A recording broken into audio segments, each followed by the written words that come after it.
السلام علیکم ورحمۃ اللہ وبرکاتہ۔ الحمد للہ رب العالمین والصلاة والسلام علی رسول الامین وعلی آلہ وصحبہ اجمعین ومن تبعہم بإحسان الی یوم الدین۔ رمضان اور عید کی تعطیلات کے بعد ہمارے دروس کا آغاز ہو رہا ہے۔ اللہ تعالیٰ سے ہم دعا کرتے ہیں، اللہم انفعنا بما علمتنا وعلمنا بما ينفعنا وعلمنا ما ينفعنا وزدنا علما، آمین۔ معمول کے مطابق جمعہ کے دن ہم اپنی دو کتابیں پڑھیں گے، یعنی ہمارے دروس ان دو کتابوں سے متعلق ہوں گے جو ہمارے مقرر میں شامل ہیں، اور وہ ہے عمدۃ الفقہ اور دوسری ہے اصول الفقہ۔ عمدۃ الفقہ میں جو سبق ہمارے سامنے ہے وہ ہے بابو مسائل شتیٰ، بابو مسائل شتیٰ۔ اس سبق کو آج ہم لوگ پڑھیں گے انشاءاللہ۔ سبق آپ کے سامنے کھلا ہے، آپ لوگ غور سے اس کو سنیں۔ اذا مات عن حمل يرثه وقفت میراث اثنین ذکرین، وقفت میراث اثنین ذکرین ان کان میراثهما اکثر والا میراث انثیین وتعطي كل وارث اليقين وتقف الباقي حين يتبين وإن كان في الورثة مفقود لا يعلم خبره أعطيت كل وارث اليقين ووقفت الباقي حتى يعلم حاله إلا أن يفقد في مهلكة أو من بين أهله فينتظر 40 سنين ثم يقسم وإن طلق المريض في مرض المخوف امرأته طلاقا يتهم فيه لقصد حرمانها عن الميراث لم يسقط ميراثها ما دامت في عدته وإن كان الطلاق رجعيا توارثا في العدة سواء كان في الصحة أو في المرض وإن أقر الورثة كلهم بمشارك لهم في الميراث فصدقهم أو كان صغيرا مجهول النسب ثبت نسبه وإرثه وإن أقر به بعضهم لم يثبت نسبه وله فضل ما في يد المقر عن ميراثه۔ باب مسائل شتیٰ، متفرق مسائل کا باب۔ شتیٰ متفرق، مسائل مسائل، باب باب، متفرق مسائل کا باب۔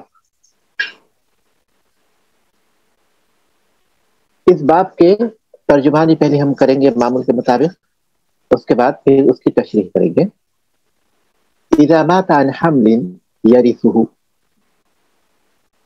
اگر اس کا انتقال ایسے حمل کے ساتھ ہو جو اس کا وارث ہوتا ہو، جب وہ مر جائے ایسے حمل کی صورت میں جو اس کا وارث ہوتا ہو، وقفتا تو آپ روک دیں گے، موقوف کر دیں گے، میراث اثنین ذکرین، دو ذکر کی میراث، دو ذکر کی میراث کو تم روک دو گے، دو ذکر کی میراث کو موقوف کر دو گے۔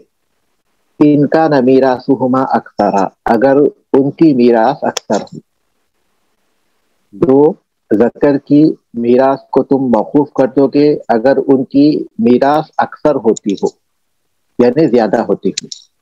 وَإِلَّا مِيرَاثَ اثْنَتَيْنِ وَإِلَّا مِيرَاثَ أُنْثَيَيْنِ، ورنہ دو لڑکیوں کی میراث کو تم روک دو گے، ورنہ دو لڑکیوں کی میراث کو روک دو گے۔ وَتُعْطِي كُلَّ وَارِثٍ الْيَقِينَ، اور ہر وارث کو وہ حصہ دو گے جو یقینی طور پر اسے حاصل ہوتا ہو، اور ہر وارث کو وہ حصہ دو گے جو یقینی طور پر اس سے حاصل ہوتا ہو. وَتَقِفُ الْبَاقِي حَتَّى يَتَبَيَّنَ، اور باقی حصہ تم روک دو گے، باقی میراث تم روک دو گے یہاں تک کہ واضح ہو جائے. باقی میراث روک دو گے یہاں تک کہ واضح ہو جائے. وَإِنْ كَانَ فِي الْوَرَثَةِ مَفْقُودٌ لَا يُعْلَمُ خَبَرُهُ، اور اگر وارثوں میں کوئی گمشدہ شخص ہو جس کی کوئی خبر نہ ہو، جس کے بارے میں کوئی بات معلوم نہ ہو. اگر وارثوں میں کوئی گمشدہ شخص ہو جس کی خبر معلوم نہ ہو، اعطیت کل وارث الیقین، تو تم ہر وارث کو وہ حصہ دو گے جو یقینی طور پر اس سے ملتا ہے. تو تم ہر وارث کو وہ حصہ دو گے جو یقینی طور پر اسے ملتا ہے. وَوَقَفْتَ الْبَاقِي، اور باقی حصے کو تم روک دو گے، حَتَّى يُعْلَمَ حَالُهُ، یہاں تک کہ اس کی حالت معلوم ہو جائے، یہاں تک کہ اس کے بارے میں معلومات حاصل ہو جائیں. إِلَّا أَنْ يُفْقَدَ فِي مَهْلَكَةٍ، سوائے اس کے کہ وہ کسی ہلاکت والی جگہ پر یا کسی ہلاکت کے سلسلے میں مفقود، کسی ہلاکت والی جگہ پر مفقود ہوا ہو، او من بین اہلہ، یا اپنے گھر والوں کے سامنے سے مفقود ہو چکا ہو، یا اپنے گھر والوں کے سامنے سے گم ہو چکا ہو. فَيُنْتَظَرُ 40 سنہ، فَيُنْتَظَرُ 40 سنین ثم يُقْسَمُ، تو 4 سال انتظار کیا جائے گا، پھر اس کی وراثت تقسیم کی جائے گی. وَإِنْ طَلَّقَ الْمَرِيضُ فِي مَرَضِ الْمَوْتِ الْمَخُوفِ امْرَأَتَهُ، اگر مریض ایسے مرض میں، ایسی بیماری کی حالت میں اپنی بیوی کو طلاق دے جو خوفناک مرض ہو، جسے ہم مرض الموت کہتے ہیں، عام طور پر اردو میں مرض الموت کہتے ہیں. ایسا مرض کہ لوگ جانتے ہیں کہ اس بیماری میں جو مبتلا ہوتا ہے اس کی موت واقع ہوتی ہے، تو اس کو کہتے ہیں الموت المخوف،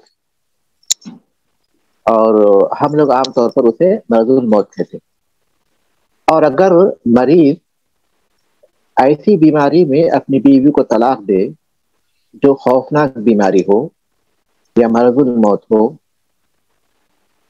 یتہم فیہ لقصد حرمانہا، جس میں اس پر تہمت لگائی جاتی ہو کہ اس کا مقصد اپنی بیویوں کو وراثت سے محروم کرنا ہے. لقصد حرمانہا من المیراث، جس میں اس پر تہمت لگتی ہو کہ اس نے اپنی بیوی کو میراث سے محروم کرنے کے لیے طلاق دی ہے.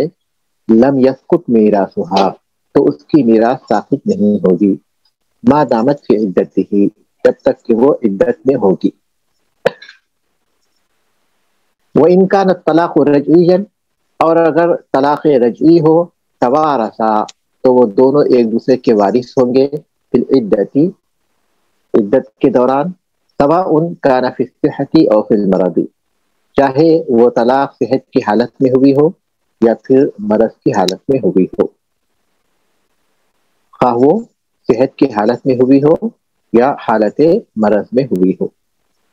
وَإِنْ أَقَرَّ الْوَرَثَةُ كُلُّهُمْ بِمُشَارِكٍ لَهُمْ فِي الْمِيرَاثِ فَصَدَّقَهُمْ، اور اگر سارے وارثین اقرار کریں اپنے کسی مشارک کا میراث میں، اگر سارے وارث اس بات کا اقرار کریں کہ میراث میں فلاں بھی ان کا شریک ہے، فلاں شخص بھی میراث میں ان کا شریک ہے. فصدقہم، اور وہ ان کی تصدیق کرے. او کان صغیرا مجہول النسب، یا وہ چھوٹا ہو اور مجہول النسب ہو، جس کا نسب نامعلوم ہو. ثبت نسبہ وارثہ، تو اس کا نسب اور اس کی وراثت ثابت ہو جائے گی.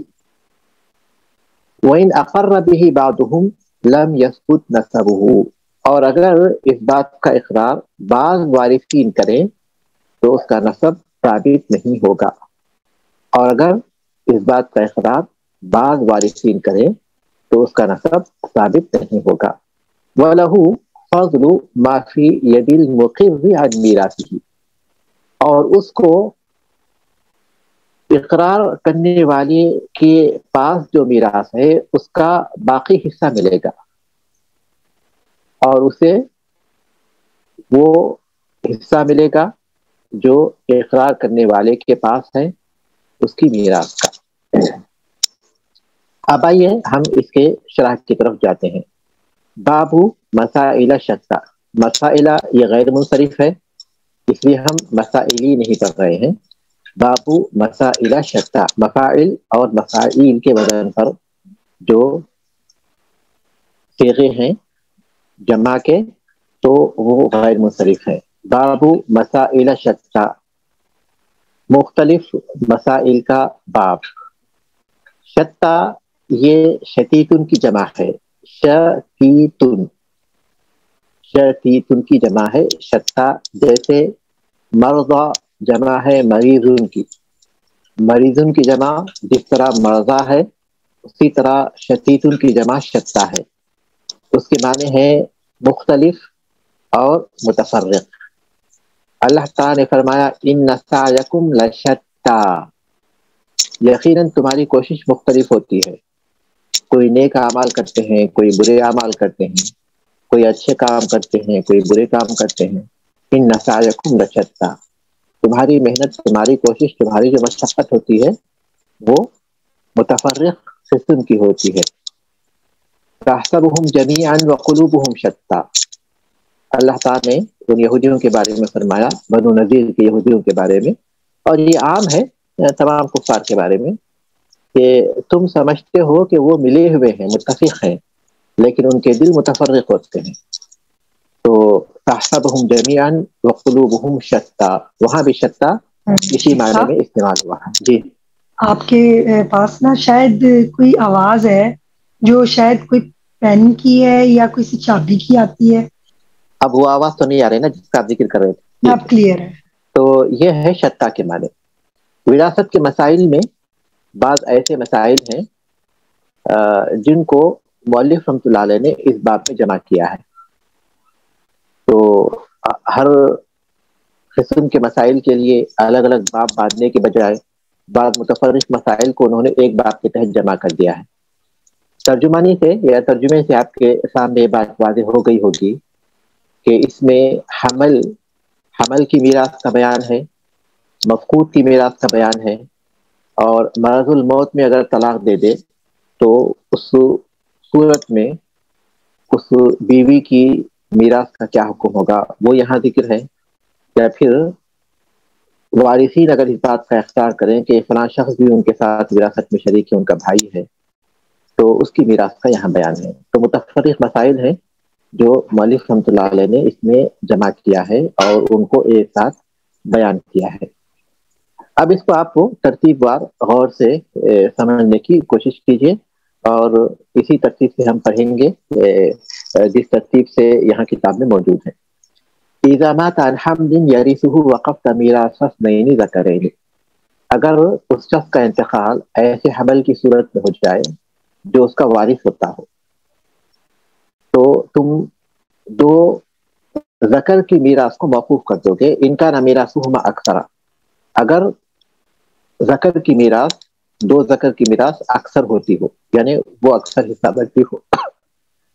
اگر نہیں، دو ذکر کی میراث اکثر حصہ نہیں بنتی بلکہ دو انثیٰ کی میراث، دو لڑکیوں کی میراث اکثر ہوتی ہے، زیادہ ہوتی ہے، تو ایسی صورت میں دو انثیٰ کی میراث کو تم روک دو گے۔ یعنی دو ذکر کی میراث، وراثت کی اگر یہ حالت ہو، وراثت کی اگر یہ حالت ہے کہ دو ذکر کی میراث زیادہ ہو رہی ہے تو اس کو روکیں گے، اور اگر دو انثیٰ کی میراث زیادہ ہو رہی ہے تو اس کو روکیں گے۔ پہلی بات تو یہ ہے کہ اس میں حمل کی میراث کا ذکر کیا گیا ہے۔ حمل اس حمل کی میراث کا جو اس کا وارث بنتا ہو، جیسے اس شخص کا انتقال ہوا، اس کی بیوی حمل سے تھی، تو ظاہر ہے کہ وہ جو حمل ہے وہ اس کا وارث بنے گا۔ یا پھر یہ کہ اس کا انتقال ہوا، اس کی والدہ حمل سے تھی، تو ظاہر ہے کہ وہ اس کا بھائی ہوگا، ہو سکتا وہ وراثت کو پائے۔ تو ایسا حمل جو اس کا وارث بنتا ہو وہ وراثت، وہ اس کا یہ مسئلہ ہے۔ لیکن اس کا انتقال ہوا اور کوئی اس کے گھر میں کسی ایک عورت کو حمل تھا اس کے رشتہ داروں میں جو اس کے وارث نہیں بنتے، تو اس کا اس بات سے کوئی تعلق نہیں ہے. تو اسی لیے انہوں نے کہا کہ حمل یرثہ، ایسا حمل ہو جو اس کا وارث بنتا ہو. تو اس سے یہ بات تو معلوم ہوتی ہے کہ حمل بھی وراثت کا مستحق ہے، حمل بھی وراثت کا حقدار ہے، لیکن دو شرطوں کے ساتھ. پہلی شرط یہ ہے، حمل کے وارث بننے کی دو شرطیں ہیں. پہلی شرط یہ ہے کہ مورث جو وارث بنانے والا ہو، مورث کی موت کے وقت حامل موجود ہو، خواہ نطفے کی صورت ہی میں کیوں نہ ہو. یہ پہلی شرط ہے، اس شخص کی موت کے وقت حمل موجود ہو، خواہ وہ نطفے کی صورت ہی میں کیوں نہ ہو. یہ پہلی شرط ہے. اور دوسری شرط یہ ہے کہ حمل زندہ پیدا ہو. زندگی کیسے معلوم ہوگی؟ چیخے بچہ یا روئے یا چھینکے یا دودھ پیے، تو اس سے زندگی معلوم ہوتی ہے. ان دو شرطوں کے ساتھ حمل وارث ہوتا ہے. دیکھیے، ایک تو آغاز کی شرط ہے، دوسری انتہا کی شرط ہے. دونوں شرطیں الگ الگ ہیں. ہم دونوں کو جوڑیں گے تو ان شرطوں کو سمجھ نہیں پائیں گے. ایک تو ابتدا کی شرط ہے، حمل موجود ہونا، خواہ وہ اپنی ابتدائی شکل ہی میں کیوں نہ ہو. نطفے کی شکل میں وہ کیسے معلوم ہوگا؟ آپ ڈاکٹر کے پاس جائیں گے، جب اس کو ٹیسٹ کرائیں گے تو ڈاکٹر بولے گا کہ 3 ہفتے ہو چکے ہیں، 5 ہفتے ہو چکے ہیں، 7 ہفتے ہو چکے ہیں. تو اس کا مطلب یہ کہ اس شخص کی وفات کے وقت کو دیکھا جائے گا. تو اس شخص کی وفات کے 2 مہینے کے بعد اگر ٹیسٹ کیا گیا تو ڈاکٹر نے کہا کہ اس کو 2 مہینے ہو چکے ہیں، تو اس کا مطلب یہ کہ اس کی وفات کے وقت وہ بچہ نطفے کی شکل میں تھا. تو اگر کسی عورت کا جو ہے یعنی ضروری ہے کہ اس کی وفات کے وقت وہ عورت حاملہ ہو، اس سے حمل پیدا ہوا ہو. یا پھر یہ کہ اگر مسئلہ اس کے بھائی کے حمل کا ہے، یعنی اس کی والدہ حمل سے ہوں، تو اس کے لیے بھی شرط یہ ہے کہ اگر اس کی والدہ 1 مہینے کے بعد حاملہ ہوئی ہیں تو ظاہر ہے کہ وہ تو وارث نہیں بنے گا اپنے بھائی کا. اگر وہ بچہ اس وقت جب اس کی وفات ہو رہی تھی تب اس کی والدہ حاملہ ہو گئی تھی تو اس صورت میں وارث بنے گا. تو پہلی شرط آغاز کے سلسلے میں ہے، دوسری شرط انتہا کے سلسلے میں ہے. مثال کے طور پر اس شخص کی وفات کے وقت اس کی بیوی حمل سے تھی، لیکن 8ویں مہینے 9ویں مہینے میں پہنچنے تک ایک شخص کے مطابق تو وراثت متحقق ہو گئی تھی کیونکہ وہ حمل سے تھی، لیکن 8ویں یا 9ویں مہینے میں بچے کا انتقال ہو گیا تو ظاہر ہے کہ اب اس کے بعد اس کی وراثت نہیں ہوگی. تو انتہا کے لیے ضروری ہے کہ وہ زندہ پیدا ہوا ہو، چاہے وہ پیدا ہونے کے چند منٹ کے بعد ہی کیوں نہ مر جائے، لیکن وہ زندہ پیدا ہوا ہو. تو ایسی صورت میں وہ حمل وارث ہوگا. تو دونوں الگ الگ شرطیں ہیں. پہلی شرط یہ ہے کہ مورث کی موت کے وقت حمل موجود ہو، دوسری شرط یہ ہے کہ وہ حمل زندہ پیدا ہو. واضح ہے نا؟ یا کسی کو سمجھ نہیں آیا؟ جی شیخ بہت واضح ہے. جی شخص واضح تو ہے، لیکن مطلب جب زندہ ہوگا تبھی، ورنہ اگر وہ فوت ہو جائے تو پھر اس سے کیا فرق پڑے گا؟ وہ تو پھر وارث نہ ہوا، مطلب جی ظاہر ہاں، زندہ تو ہوگا. اسی لیے تو ہم کہہ رہے ہیں کہ اس کے وارث بننے کے لیے 2 شرطیں ہیں. حمل کے وارث بننے کے لیے 2 شرطیں ہیں. پہلی شرط یہ ہے کہ اس شخص کی وفات کے وقت پر حمل موجود ہو، دوسری شرط یہ ہے کہ وہ حمل زندہ پیدا ہو. وارث بننے ہی کے لیے تو کہہ رہے ہیں یہ شرط. جی جی ٹھیک ہے. اس کے بعد وہ کہتے ہیں کہ اگر اس شخص کا انتقال ایسے حمل کے ساتھ ہو جو اس کا وارث بننے والا ہو تو اب کیا کریں گے؟ ہم پہلے کتاب کی باتوں کو سمجھیں گے، اس کے بعد موجودہ جو ترقی یافتہ دور ہے اور اس میں ہم کو جو ہے معلوم ہو جاتا ہے کہ حمل مرد ہے یا حمل لڑکا ہے یا لڑکی ہے، 1 ہے یا 2 ہے، اس پر ہم بعد میں گفتگو کریں گے. آپ صرف کتاب کی عبارت کو پہلے سمجھنے کی کوشش کیجیے.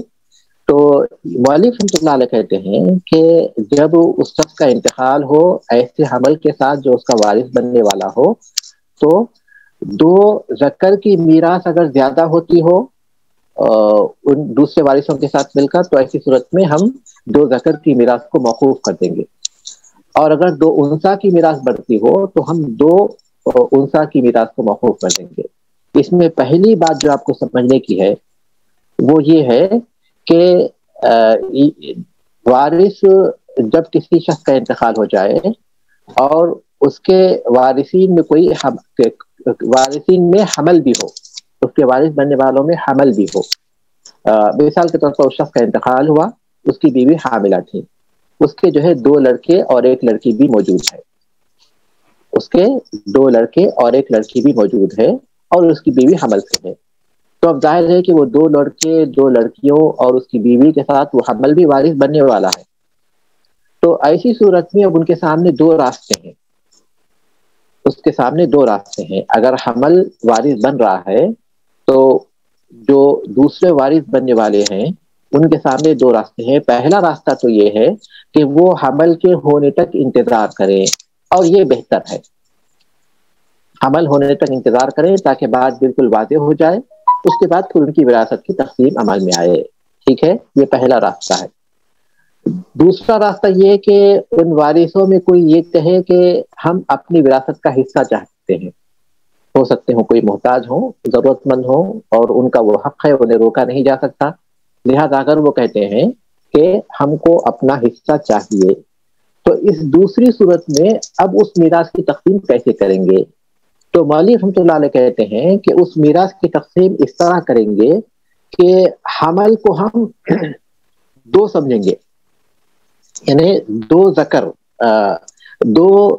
ذکر ہیں حمل میں، اس کو فرض کرتے ہوئے ہم میراث کی تقسیم کریں گے۔ ٹھیک ہے، یعنی پہلی بات یہ ہے کہ یہاں آپ دیکھیے کہ یہ کہتے ہیں کہ حمل کو اکیلا ہم جو ہے فرض نہیں کریں گے، حمل کچھ بھی ہو سکتا ہے، مثال کے طور پر 1 ہو سکتا ہے، 2 ہو سکتے ہیں، 2 سے زیادہ ہو سکتے ہیں، لڑکا ہو سکتا ہے یا لڑکی ہو سکتی ہے، دونوں لڑکے ہو سکتے ہیں، یا پھر جو ہے دونوں لڑکیاں ہو سکتی ہیں، یا پھر 1 لڑکا اور 1 لڑکی ہو سکتی ہے۔ احتمالات تو بہت سے ہیں، لیکن یہ مؤلف رحمۃ اللہ علیہ نے اس کو 2 کے احتمال پر رکھا ہے۔ 2 کے احتمال پر کیوں رکھا ہے؟ اس کے سلسلے میں علماء کہتے ہیں کہ 2 بچوں کا ایک ساتھ پیدا ہونا یہ اکثر حالات میں ہوتا ہے، اس کا امکان ہے۔ 2 سے زیادہ کو کیوں نہیں رکھا؟ کیونکہ وہ نادر ہے، 2 سے زیادہ کا ہونا یہ نادر ہے، تو یہ جو 2 کا ہونا یہ جو ہے ایک احتیاطی ہے، تو اس لیے انہوں نے یہاں 2 کو فرض کیا ہے۔ تو اگر وارثین وراثت کی تقسیم کا مطالبہ کرتے ہیں تو ان کے وراثت کے مال کی تقسیم کی صورت یہ ہوگی کہ 2 لڑکوں کی وراثت اگر زیادہ ہوتی ہو تو اس کو روک کر، یا پھر 2 لڑکیوں کی وراثت زیادہ ہوتی ہو اس کو روک کر باقی مال کو تقسیم کریں گے، اس کو روک کر باقی مال کو تقسیم کریں گے۔ مثال کے طور پر ایک شخص کا انتقال ہوا اور وارثوں میں حامل بیوی ہو اور 2 بیٹے ہوں، حامل بیوی ہے اور 2 بیٹے ہیں۔ اب دیکھیے وارث میں کون کون ہے؟ بیوی ہے، حامل ہے اور 2 بیٹے ہیں۔ ٹھیک ہے، وارثوں میں بیوی ہے، حمل ہے اور 2 بیٹے ہیں۔ بیوی کا حصہ تو ثمن ہے اولاد ہونے کی وجہ سے، اور باقی لڑکیوں کے لیے کتنا ہے؟ تو اب کتنا موقوف کریں گے؟ 2 ذکر کا موقوف کریں گے۔ 4 بیٹے ہو گئے نا، پھر حمل کے 2 روکیں گے تو 2 لڑکے اور ہو گئے۔ جی ہاں، حمل کو آپ الگ ہی رکھیے، اچھا، حمل کو آپ الگ ہی رکھیے، 2 لڑکے ہیں، حمل ہے، لیکن حمل کے لیے کتنا روکنا اس پر آپ غور کیجیے۔ آپ 4 لڑکے مت بولیے کیونکہ 4 لڑکے تو ہوئے نہیں ہے نا، حمل کے لیے روکنا کتنا ہے، روکنا کتنا حصہ ہم کو روکنا ہے وہ ہم کو سمجھنا ہے۔ تو آپ حمل کو جو ہے 2 لڑکے تصور بالکل مت کیجیے، بیوی ہے، حمل ہے، 2 لڑکے ہیں، بیوی کو ثمن ملے گا کیونکہ 2 لڑکے تو موجود ہے نا، ان کی وجہ سے تو ہر حال میں اس کو ثمن ہی ملے گا۔ حمل کو چھوڑ دیجیے، آپ 2 لڑکے ہونے کی وجہ سے بیوی کو ثمن ملے گا۔ اب مسئلہ یہ ہے کہ اب باقی 2 لڑکوں کو دینا ہے، تو حمل کو کتنا روکنا پڑے گا؟ تو حمل کو مولوی رحمۃ اللہ علیہ کہتے ہیں کہ حمل کے سلسلے میں اگر 2 لڑکوں کا حصہ زیادہ ہوتا ہے تو وہ روکیں گے، اگر 2 لڑکیوں کا حصہ زیادہ ہوتا ہے تو وہ رکھیں گے. اس نقطے کو میں سمجھانا چاہ رہا ہوں, تو بس اسی پر آپ غور کیجیے. تو بیوی کو سمن مل گیا. اب حمل کے لیے کتنا روکیں گے؟ 2 ذکر کا روکیں گے یا 2 انثی کا روکیں گے؟ تو اس سلسلے میں اہل علم کہتے ہیں کہ ضابطہ یہ ہے کہ جو فروض ہیں وہ ثلث سے کم کو مستغرق ہوتے ہوں تو ذکرین کی میراث اکثر ہوتی ہے. میں سمجھاؤں گا اس عبارت کو بھی. میں سیم عبارت اس لیے بول رہا ہوں کہ اس عبارت کو آپ استعمال کرنے کی کوشش کیجیے, کیونکہ جو اصطلاحی الفاظ ہیں وہ اسی طرح سمجھیں گے تو آسان ہوتا ہے سمجھنا. تو اہل علم اس سلسلے میں ضابطہ یہ بتاتے ہیں کہ فروض سے کم کو فروض ثلث سے کم کو مستغرق ہوتے ہیں تو ذکرین کی میراث اکثر ہوتی ہے. لیکن اگر فروض ثلث سے زیادہ کو مستغرق ہوتے ہیں تو پھر 2 انثی کی میراث اکثر ہوتی ہے. اس عبارت کا کیا مطلب ہے؟ اس عبارت کا مطلب یہ ہے کہ جو وراثت میں جو وارث ہیں ان کو جو حصہ مل رہا ہے وہ اگر ثلث سے کم مل رہا ہے. اب جیسے بیوی کو یہاں ہم نے دیا سمن, بیوی کو ہم نے اس مثال میں دیا سمن, تو یہ ثلث سے کم مل رہا ہے. تو اس کا مطلب یہ کہ فروض ثلث سے کم کو مستغرق ہے. ہم نے سمن دیا ہے تو اس کا مطلب یہ کہ فروض جو حصے مل رہے ہیں, جو وارث موجود ہیں, ان کو جو مل رہا ہے, جو اصحاب فروض ہیں, اصحاب فروض میں سے جن کو مل رہا ہے وہ ثلث سے کم کو مستغرق ہے. تو ایسی صورت میں ذکرین کی میراث اکثر ہوتی ہے. لیکن اگر فروض ثلث سے زیادہ کو مستغرق ہوتے ہیں تو ایسی صورت میں انثیین کی میراث اکثر ہوتی ہے, کیونکہ 2 لڑکیاں اگر ہوتی ہیں تو ان کو جو ہے کتنا ملتا ہے؟ ثلثان ملتا ہے نا. 2 لڑکیاں جب ہوتی ہیں تو ان کو ثلثان ملتا ہے. ایک اور مثال آپ لیجئے. تو اب اسی بات کو آپ سمجھنے کی کوشش کیجیے. اگر اسی بات کو آپ سمجھیں گے تو میں آگے بڑھوں گا. تو مولوی رحمۃ اللہ علیہ کہتے ہیں کہ حمل کو کتنا روکنا ہے, تو اس کا جواب اس کے بارے میں وہ کہتے ہیں کہ اگر ذکرین کی وراثت, اس مسئلے میں ذکرین کی وراثت اکثر ہوتی ہو تو 2 ذکر کی میراث روک دیں گے حمل کے لیے. لیکن اگر 2 انثی کی میراث اکثر ہوتی ہو تو 2 انثی کی میراث کو روکیں گے. کب اکثر ہوتی ہے, کون سی میراث کب اکثر ہوتی ہے, ذکرین کی یا انثی کی؟ تو اس سلسلے میں میں نے آپ کو بتایا کہ ضابطہ یہ ہے کہ فروض ثلث سے کم کو مستغرق ہوتے ہیں تو ذکرین کی میراث اکثر ہوتی ہے. لیکن فروض اگر ثلث سے زیادہ کو مستغرق ہوتے ہیں تو پھر اس صورت میں انثیین کی میراث اکثر ہوتی ہے, کیونکہ 2 لڑکیوں کو ثلثان ملتے ہیں تو اس وقت ثلثان روک دیں گے. ایک شخص کا انتقال ہو گیا, اس کے وارثوں میں حامل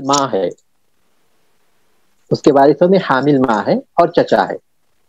ٹھیک ہے, ایک شخص کا انتقال ہو گیا, اس کے وارثوں میں حامل ماں ہے اور چچا ہے. ماں کو سدس دیں گے. اور جب ماں کو سدس ملا تو اب فروض جو ہے, یعنی اصحاب فرض کو جو یہاں تو صرف ایک صاحب فرض ہے, تو اصحاب فرض کو جو حصہ ملتا ہے وہ ثلث سے کم کو مستغرق ہے یا ثلث سے زیادہ کو مستغرق ہے. اگر وارثوں میں حامل ماں ہے, یعنی ماں ہے, حمل ہے, یعنی حمل ہے, ماں ہے اور پھر جو ہے چچا ہے, تو ایسی صورت میں ماں کو ہم سدس دیتے ہیں. تو یہ جو فروض ہے وہ ثلث سے کم کو مستغرق ہے یا ثلث سے زیادہ کو مستغرق ہے؟ یہ کم ہوا نا, کم ہوا, بالکل کم ہوا. تو ایسی صورت میں ذکرین کی میراث اکثر ہوتی ہے. تو وہاں اس صورت میں ہم لوگ ذکرین کی میراث کو روک دیں گے. ٹھیک ہے, لیکن اب فرض کیجئے کہ اس کے وارثوں میں اب بیوی بھی ہے, یعنی ماں ہے, حمل ہے, ماں ہے, چچا ہے, پھر بیوی ہے. تو ایسی صورت میں ماں کو سدس دیں گے اور بیوی کو ربع دیں گے. اب دیکھیے, تو اب جو فروض ہے یہ ثلث سے کم کو مستغرق ہے یا ثلث سے زیادہ کو مستغرق ہے؟ یہ کم ہی لگ رہا ہے. نہیں, دیکھیے ربع بھی آ گیا نا. اچھا, بیوی کو ہم نے ربع دیا اور ماں کو سدس دیا, تو اب ثلث سے زیادہ ہو گیا. ہاں جی, ثلث سے زیادہ ہو گیا. جی. تو ایسی صورت میں انثیین یعنی 2 ثلثان کو ہم موقوف کر دیں گے. اس صورت میں ہم لوگ 2 لڑکیوں کے حصے یعنی 2 ثلث کو موقوف کریں گے. یہ مطلب ہے اس عبارت کا جو یہاں کتاب میں ہمارے سامنے ہے. میرا خیال ہے کہ اب آپ لوگ اس کو سمجھ چکے ہوں گے. میں ایک بار پھر بتاتا ہوں, پھر ایک بار میں آپ کو سمجھاتا ہوں کہ اس عبارت کا مطلب کیا ہے. ہاں, یہ کہتے ہیں دیکھیے, وقف کا میراث نینی ذکرینی, تو تم موقوف کر دو گے دو ذکر کی میراث کو, ان کا نہ میراثہما اکثرا, اگر ان کی میراث اکثر ہوتی ہو, وَإِلَّا مِيرَاثَ أُنثَيَيْنِ, ورنہ تم دو انثى کی میراث کو موقوف کرو گے. یہ عبارت ہے, سمجھ گئے نا آپ لوگ. یعنی ضابطہ یہ ہے, اس سلسلے میں آپ آسانی کے ساتھ یہی یاد رکھیے کہ ضابطہ یہ ہے کہ جو صاحب فرض ہوتے ہیں ان کو جو مل رہا ہے, اگر وہ ایک ثلث سے کم ہوتا ہے تو ایسی صورت میں ذکرین کی میراث اکثر ہوتی ہے تو اس کو روکیں گے. لیکن اگر وہ ایک ثلث سے زیادہ ہوتی ہے تو ایسی صورت میں انثیین کی میراث اکثر ہوتی ہے, یعنی 2 ثلث, تو اس کو روک دیں گے. وَتُعْطِي كُلَّ وَارِثٍ الْيَقِينَ, اور ہر وارث کو اتنا حصہ دیں گے جو یقینی طور پر ان کو مل سکتا ہے, یعنی اتنا تو ہر حال میں ان کو ملتا ہے. جیسے کہ اس مثال میں ہم نے بیوی کو ہم نے سمن دیا تھا. میں اس کی اور ایک مثال دوں گا آپ کو مزید سمجھانے کے لیے. کون سی عبارت تھی؟ وَتُعْطِي كُلَّ وَارِثٍ الْيَقِينَ. اس عبارت کی میں آپ کو ایک اور مثال دے کر اچھی طرح سمجھاؤں گا, لیکن آپ پہلے جو عبارت ہے وہ تو آپ لوگ سمجھ چکے ہوں گے. تو اس عبارت کو میں ابھی مزید طریقے سے واضح کروں گا کہ وَتُعْطِي كُلَّ وَارِثٍ الْيَقِينَ, ہر وارث کو تم وہ حصہ دو گے جو یقینی طور پر اسے ملتا ہے. وَتَقِفُ الْبَاقِي حَتَّى يَتَبَيَّنَ, اور باقی کو تم موقوف کر دو گے یہاں تک کہ واضح ہو جائے, یہاں تک کہ حمل نکل جائے. ٹھیک ہے شیخ, مجھے یہ بات یوں سمجھ آ رہی ہے کہ یقینی حصہ دو گے سے مراد یہ کہ حمل کے پیدا ہونے سے جس کے حصے پہ کوئی فرق نہیں پڑ رہا تو اس کو دے بالکل دیا. صحیح ہے, یعنی بالکل اگر حمل چاہے بیٹے ہوں چاہے بیٹیاں ہوں, بیوی کو ملنا ہر حال میں 1/4 ہی ہے. اسی طرح ماں کو بھی ہر حال میں 1/6 ہی ملنا ہے. تو ان دونوں کو یہ دے بالکل دیا, لیکن چچا کا بالکل اس پہ فرق پڑ سکتا ہے. جگہ پر فرق پڑتا ہے. اب اس پورے معاملے کو سمجھنے کے لیے میں آپ کو ایک اور مثال دے رہا ہوں. دیکھیے, ایک شخص کا انتقال ہوا, حامل بیوی ہے, دادی اور سگا بھائی ہے.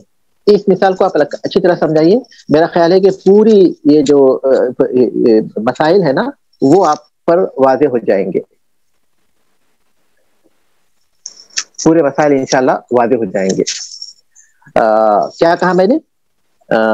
حامل بیوی ہے, دادی ہے اور سگا بھائی ہے. دیکھیے, دادی کے میراث پر کوئی فرق نہیں پڑتا, حمل چاہے کوئی بھی ہو, کیونکہ اس کا حصہ سدوس ہے. نہ تو وہ جو حمل ہے اس کے حصے میں کمی کا سبب بنتا اور نہ ہی روکنے کا سبب بنتا. ہر حالت میں اس کو سدوس ملتا ہے. تو دادی کا حصہ ہو گیا کتنا؟ سدوس ہر حال میں. بیوی کے میراث پر فرق پڑ سکتا ہے. اگر وہ زندہ پیدا ہوگا, یعنی حمل اگر وارث بنے گا تو اسے سمن ملے گا, لیکن اگر وہ حمل وارث نہیں بنے گا, یعنی وہ مردہ پیدا ہوگا, تو صورت میں اس کو ربع ملے گا. بیوی کی میراث پر فرق پڑ سکتا ہے. تو اس لیے بیوی کے لیے یقینی حصہ کون سا ہے؟ سمن ہے, سمن یقینی ہے. ہاں 1/8. اچھا 1/8 سمن یقینی ہے. تو اس لیے اس کو سمن دے گی, کیونکہ اگر حمل جو ہے زندہ پیدا ہوگا تو اس کا مطلب کہ وہ وارث بنے گا. جب وارث بنے گا تو وہ اس کے حصے کو سمن کر دے گا. لیکن اگر وہ زندہ پیدا نہیں ہوا تو وہ وارث نہیں بنے گا. ایسی صورت میں اس کا حصہ ربع ہو جائے گا. تو اس وجہ سے اس کا جو یقینی حصہ بنتا ہے وہ سمن ہے. وہی مولوی رحمۃ اللہ علیہ کہا کہ ہر ایک کو وہ حصہ دیں گے جو اس کا یقینی حصہ بنتا ہے. اور جو سگا بھائی ہے, اگر حمل ذکر پیدا ہو جائے گا تو سگا بھائی محروم ہو جائے گا. اور اگر وہ مردہ ہوگا, یعنی حمل زندہ پیدا نہیں ہوگا, تو ایسی صورت میں کیا ہوگا؟ بھائی وارث بنے گا. ایسی صورت میں وارث بنے گا نا. تو اب میں یہاں یہ بتا رہا ہوں تو ایسی صورت میں اب کیا کریں گے؟ یہاں آپ کے سامنے تینوں حالتیں ہیں. ایک یہ کہ ایک ایسی حالت ہے جس میں حمل اس کی میراث پر کوئی فرق اثر انداز نہیں ہوتا، اور وہ دادی کی حالت ہے. وہ دادی کی حالت ہے، تو دادی کا جو سدس ہے وہ یقینی ہے، تو دادی کو سدس دے دیں گے. اور دوسری حالت آپ کے سامنے ایسی ہے کہ حمل اگر پیدا ہوگا تو اس کے حصے پر فرق پڑ جائے گا. اس کے پیدا ہونے یا پیدا نہ ہونے سے اس کے حصے پر فرق پڑتا ہے. وہ بیوی کی مثال ہے. اگر حمل پیدا ہوگا تو ایسی صورت میں وہ کیا ہوگا؟ حمل اگر پیدا ہوگا تو ایسی صورت میں بیوی کو ثمن ملے گا، اور اگر پیدا نہیں ہوگا تو بیوی کو ربع ملے گا. تو اس ایسی حالت میں اس کے لیے یقینی جو حصہ ہے وہ ثمن ہے. اور بھائی کا مسئلہ ہے تو وہ حجب ہو جائے گا باقاعدہ. اگر وہ حمل پیدا ہوگا تو بھائی بالکل محروم ہو جائے گا. تو یہ تیسری جو آپ کے سامنے صورت ہو سکتی ہے وہ بھی اس مثال میں سامنے ہے. تو اس لیے ہم کہتے ہیں کہ اس میں یہ سارے احتمالات ہیں. اس میں یہ سارے احتمالات ہیں.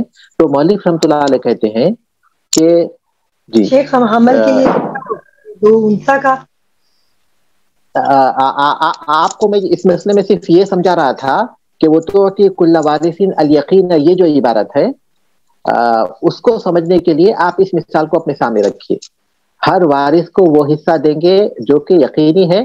وَتَقِفُ الْبَاقِي حَتَّى يَتَبَيَّنَ، اور باقی حصے کو موقوف کر دیں گے.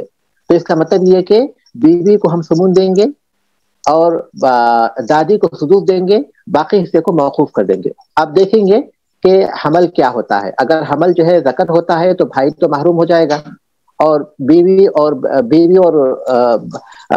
دادی کو جو حصہ ملا ہے وہ حصہ ان کا وہی ہے جو ہم نے پہلے دیا ہے، وہی حصہ ان کا ہوگا.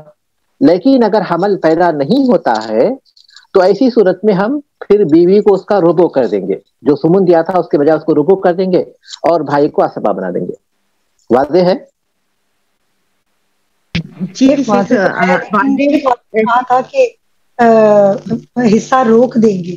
تو شیخ اگر ہم حصہ روکتے ہیں تو مجھے ایسا کیوں لگ رہا ہے کہ یہاں پہ دو انثى کا روکا جائے گا، کیونکہ پچھلی دفعہ جب آپ نے جس میں ثمن اور سدس تھا تو اس میں آپ نے کہا تھا دو انثى کا روکیں گے. شیخ وارث جی کون بن رہے ہیں ان کی نوعیت سے شاید فرق پڑے گا نا. یہاں پہ اگر چچا ہوتے تو پھر تو اور بھائی یعنی چچا نے تو ہر حال میں ادھر بننا ہی تھا وارث. جی ہاں، ہر حال میں اس کو اتنا ہی ملے گا جتنا لیکن بھائی تو محروم ہو تو سکتا. روکنے کے دیکھیے روکنے کے لیے جو آپ نے کہا ہے وہ ثلثان روکیں گے، وہ صحیح ہے. روکنے کے لیے ثلثان ہی روکیں گے کیونکہ ہو سکتا ہے حمل دو پیدا ہوں. وہ بات صحیح ہے وہ جگہ پر. لیکن یہاں میں نے یہ جو مثال میں جو میں سمجھانا چاہتا ہوں وہ کتاب کی اس عبارت کو ہے وہ تو کل وارث الیقین وتقف الباقی حتی یتبین. ورنہ روکنے کے لیے تو ہم کو دو ہی روکیں گے باقاعدہ ثلث، کیونکہ یہاں جو مل رہا ہے وہ ثلث سے زیادہ ہے. یہاں جو ہے وہ ثلث سے زیادہ ہے، اس لیے ہم لوگ روکیں گے ثلثان بغیر کسی شک کے. لیکن ہم لوگ اس مثال میں آپ کو جو سمجھانا چاہ رہا ہوں وہ یہ کہ حمل کے جو اثرات ہیں، یعنی جو یقینی طور پر جس کا جتنا حصہ ہوتا ہے اتنا حصہ دینا بول کر جو کہا جاتا ہے اس کی کیا کیفیت ہوتی ہے وہ میں سمجھانا چاہ رہا ہوں. تو وہ آپ پر واضح ہو گیا ہوگا. باقی کتنا روکنا ہے وہ اس سے پہلے کے حصے میں ہم لوگ پڑھ چکے ہیں. شیخ صاحب میں نے یہ پوچھنا تھا کہ حمل آپ نے کہا کہ مردہ پیدا ہو تو پھر تو یہ نہیں تقسیم ہوگی ایسے، مطلب وہ وارث بھائی بن جائے گا، چچا بن جائے گا.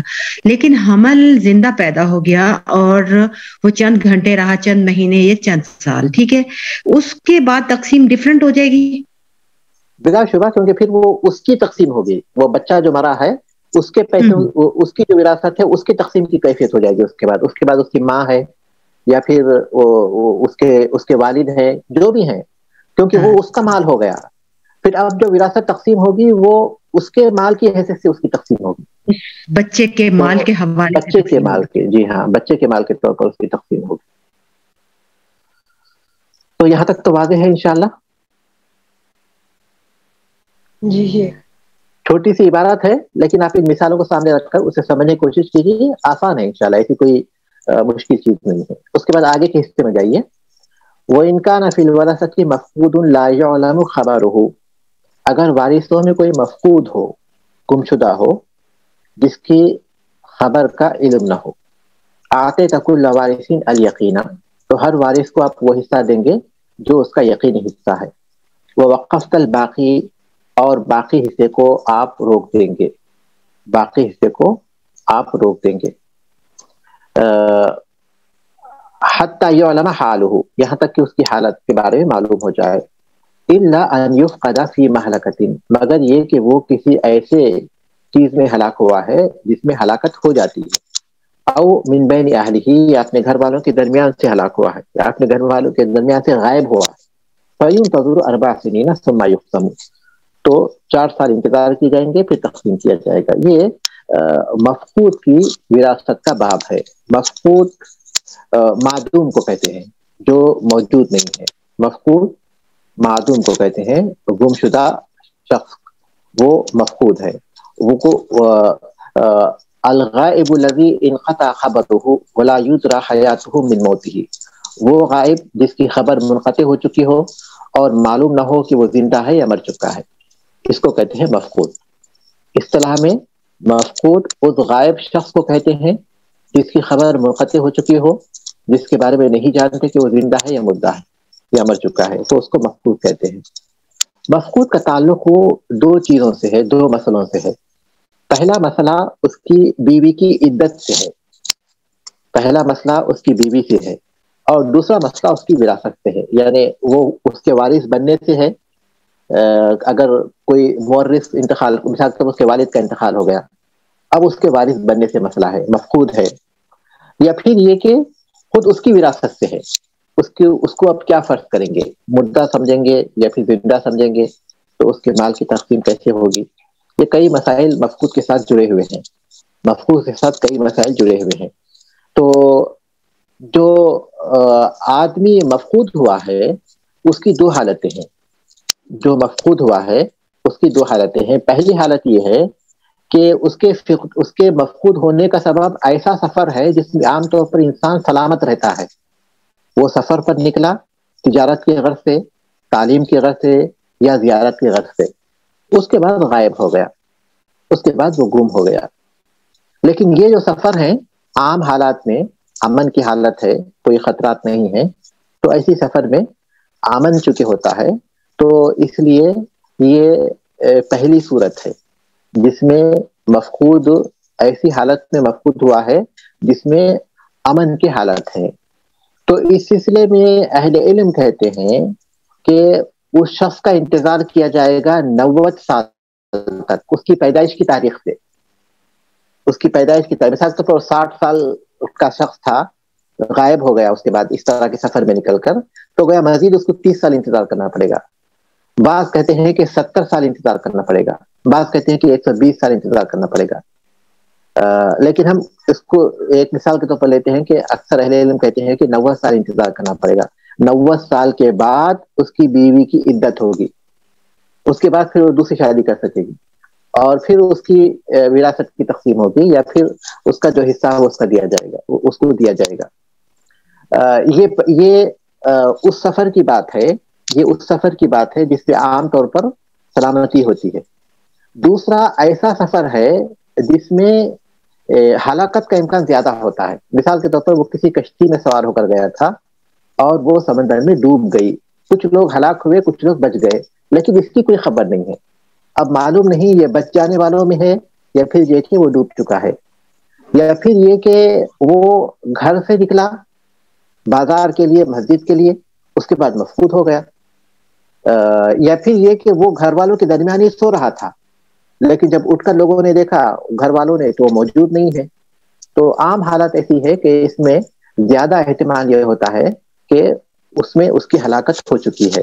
تو کتاب میں جو دوسرا حصہ ہے کہ اگر وہ کسی ایسی حالت میں مفقود ہوا ہے، ایسی حالت میں مفقود ہوا ہے جس میں عام طور پر ہلاکت ہو جاتی ہے، جیسے کہ کشتی میں سوار ہو کر گیا، کشتی ڈوب گئی، کچھ لوگ مر گئے اور کچھ لوگ بچ گئے، سیلاب آیا بہت سے لوگ بہ گئے، کچھ لوگ پھر مل گئے، کچھ لوگ مفقود ہو گئے، زلزلے آئے، بہت سے لوگ جو ہے اس زلزلے میں ہلاک ہوئے، کچھ لوگ بچ گئے لیکن یہ مفقود ہو گیا. یا پھر یہ کہ اپنے گھر والوں کے درمیان سے وہ جو ہے غائب ہو گیا اچانک. تو ایسی صورت میں کہتے ہیں کہ 4 سالوں تک انتظار کریں گے. 4 سال کے بعد اس کی بیوی عدت کے دن گزارے گی, اس کے بعد پھر وہ آزاد ہو جائے گی. اور پھر دوسرا ہے کہ اس کی وراثت تقسیم ہوگی. لیکن اس سلسلے میں راجح قول یہ ہے کہ پہلی صورت میں جس میں سفر امن کا ہوتا ہے تو انہوں نے 90 سال اس لیے مقرر کیا کہ عام طور پر یعنی آدمی اگر زندہ رہے تو عام طور پر 90 سال تک زندہ رہتا ہے. حدیث میں ہے کہ اس امت کی جو عمریں ہیں وہ 60 سے 70 سال ہوں گی, بہت کم لوگ ہوں گے جو 100 سال تک کے راست پہنچیں گے. تو فقہا نے اپنی طرف سے اجتہاد کر 90 سال کی عمر مقرر کی. لیکن اس سلسلے میں راجح قول یہ ہے کہ جو وقت کا قاضی ہے اس کے پاس مسئلے کو رکھا جائے گا, اور وہ سفر کی نوعیت اور زمانے کی حالات, اس کا تعلق جو ہے کئی چیزوں سے ہے. کسی شخص کے مفقود ہونے کا تعلق کئی چیزوں سے ہے. سفر کی نوعیت سے ہے, سفر کرنے والے کی عمر سے ہے, سفر کرنے والے کے کہاں سفر کر رہا تھا اس کے مقام سے ہے, راستوں سے ہے. ان تمام چیزوں میں جو راجح قول ہے وہ یہ کہ قاضی اس کے لیے مدت مقرر کرے گا, چاہے وہ امن والے سفر کی بات ہو یا پھر یہ کہ وہ اس کے ہلاکت کے مقام پر اس کے ہلاکت کی بات ہو, اس کے کھونے کی بات ہو. دونوں صورتوں میں قاضی سے رجوع کیا جائے گا. قاضی تمام حالات کو جاننے کے بعد جو فیصلہ کرے گا اس کے مطابق ہی حکم ہوگا. یہ راجح قول ہے. ورنہ فقہاء کرام کے جو پہلے اجتہادات ہیں اس کے بارے میں تو میں آپ کو بتا چکا ہوں. جو امن والے سفر کی حالت میں 90 سال انہوں نے کہا ہے, اور جو دوسرے ہلاکت والی جو حالتیں ہیں اس میں انہوں نے 4 سال کہا ہے. لیکن دونوں صورتوں میں راجح بات ہے وہ یہی ہے کہ اس میں قاضی کا جو فیصلہ ہوگا اسی کا اعتبار ہوگا. ٹھیک ہے. اب یہاں مؤلف رحمۃ اللہ علیہ نے اس میں جو ذکر کیا ہے وہ یہ کہ مفقود کو وارث کیسے بنائیں گے. مفقود کے سلسلے میں اب مؤلف رحمۃ اللہ علیہ نے جو بات ذکر کی ہے وہ یہ ہے کہ مفقود اگر کسی کا وارث بن رہا ہے اس کے ساتھ دوسرے وارث بھی ہیں, وہ اپنی وراثت کا مطالبہ کر رہے ہیں, تو مولوی رحمۃ اللہ علیہ کہتے ہیں کہ وارث کو وہ حصہ دیں گے جو یقینی طور پر اس کو ملتا ہے. اس سے پہلے ہم لوگ دیکھیں کہ یقینی طور پر حصے کا کیا مطلب ہوتا ہے. اسی کے مطابق وہ کہتے ہیں کہ ہر وارث کو اس کے حصے کو روکیں گے. اس کو حصے کو کیسے روکیں گے؟ کہتے ہیں کہ جو وارث موجود ہیں ان کو وہ حصہ دیں گے جو یقینی طور پر ان کو ملتا ہے, اور باقی حصے کو موقوف کر دیں گے یہاں تک کہ اس کے بارے میں یقینی خبر آ جائے. یقینی خبر آنے کے بعد جو خبر ملتی ہے اس کے حساب سے اگر اس کی وفات ہو چکی ہے تو اس حصے کو دوسروں میں جیسے بھی تقسیم کرنا ہے کر دیں گے جو اس حالت کے مطابق بنتا ہے. اگر وہ آتا ہے تو خود اپنا مان لے لے گا. تو ہم لوگ جو ہے اس سبق کو انشاءاللہ آئندہ ہفتہ مکمل کریں گے. سبحانک اللہم و بحمدک اشہد ان لا الہ الا انت استغفرک و اتوب الیک.